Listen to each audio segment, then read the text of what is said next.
ಗುಣಾಕಾರ 13ರಿಂದ 8ನ ಗುಣಾಕಾರ ಮಾಡೋಣ. ನೋಡೋಣ ಇಲ್ಲಿ 13 ಎಂಟ್ಲಿ ನೋಡ್ಕೋಬೇಕು ಎಲ್ಲಿದೆ. 13 ಎಂಟ್ಲಿ 104. ಈ 104ನ ಇಲ್ಲಿ ಬರ್ಕೋಬೇಕು. 13 ಎಂಟ್ಲಿ 104 ಅಂದರೆ ಎಷ್ಟು? 104. ನೆಕ್ಸ್ಟು 13 ಒಂದ್ಲಿ ನೋಡ್ಕೋಬೇಕು. 13 ಒಂದ್ಲಿ 13.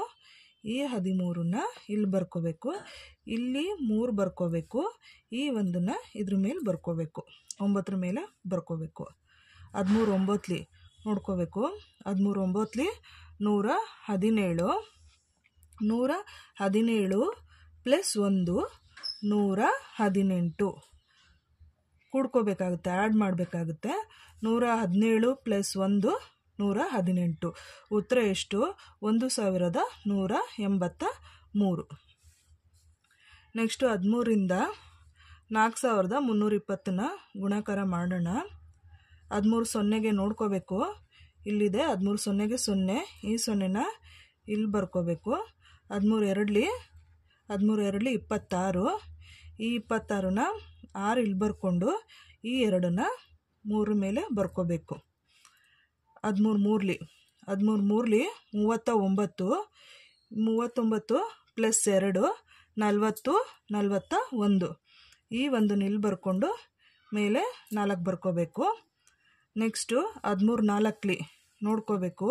13 4ಲಿ 52. 52 ಪ್ಲಸ್ 4. 52 53 54 55 56. 56. ಉತ್ತರ ಎಷ್ಟು? 56,160. ನೆಕ್ಸ್ಟು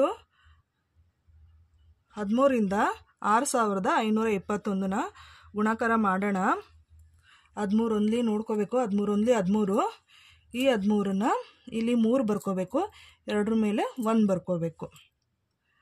13 2ಲಿ 26. 26 ಪ್ಲಸ್ 1 27. 7ನ ಇಲ್ಲಿ ಬರ್ಕೋಬೇಕು. 2ನ 5ರ ಮೇಲೆ ಬರ್ಕೋಬೇಕು. 13 5ಲಿ 65. 65 ಪ್ಲಸ್ 2 65 66 67. 67ಕ್ಕೆ 7. ಇಲ್ಲಿ 6 ಮೇಲೆ 6 ಬರ್ಕೊಳ್ಳೋಣ. 13 6ಲಿ 78. 78 ಪ್ಲಸ್ 6 79 80 81 82 83 84. ಉತ್ತರ ಎಷ್ಟು? 84,773. ಅರ್ಥ ಆಯ್ತಲ್ಲ? ಇಷ್ಟ ಆಗಿದ್ರೆ ಸಬ್ಸ್ಕ್ರೈಬ್ ಮಾಡಿ, ಶೇರ್ ಮಾಡಿ, ಕಮೆಂಟ್ ಮಾಡಿ. Thank you.